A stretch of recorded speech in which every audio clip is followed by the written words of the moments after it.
Zela nun tuang a hian Christian lumun number zan ni somriat kan lalpa pathian Isua kan thian thaber hna ti hi sol fatlukin lo da te ati ha thi bang angin da te ang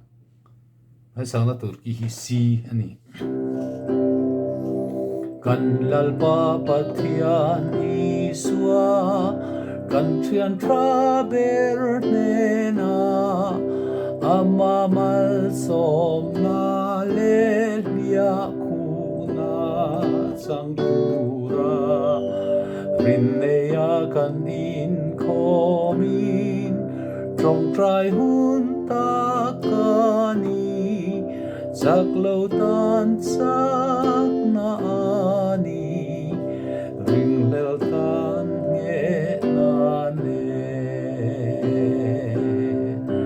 bia kun lom om hi bia kun lom om hi sak lo tan sak na ani ring lel tan nge na ne chandam tun yul nei ta ka pek tu ma min hovin amata kan du tin reng kan dil thei lai kan sa khai tin reng trilin in lan treu turani an ne na dil hunani pek tu mi na ngai tri bia kun lom om hi bia kun lom om hi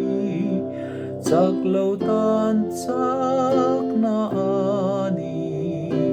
ring lel tan nge ane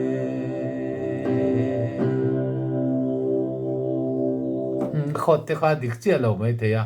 a thluk riat na ni ta mai se la tin heng la ho hi a chang top le a thunon ang chi hi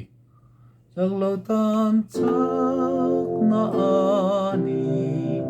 ring lel tan nge na ne ti a me zari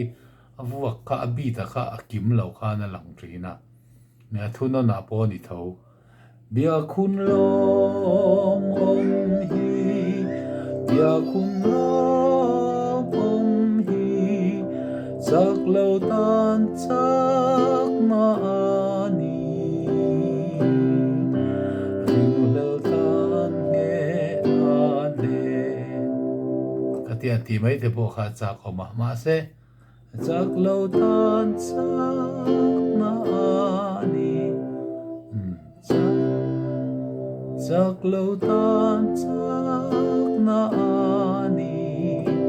ring lel tan nge ane katia de khan kan zai rem dan ang mi pui zai rem dan ang ka e a tham nai ni du tok le potang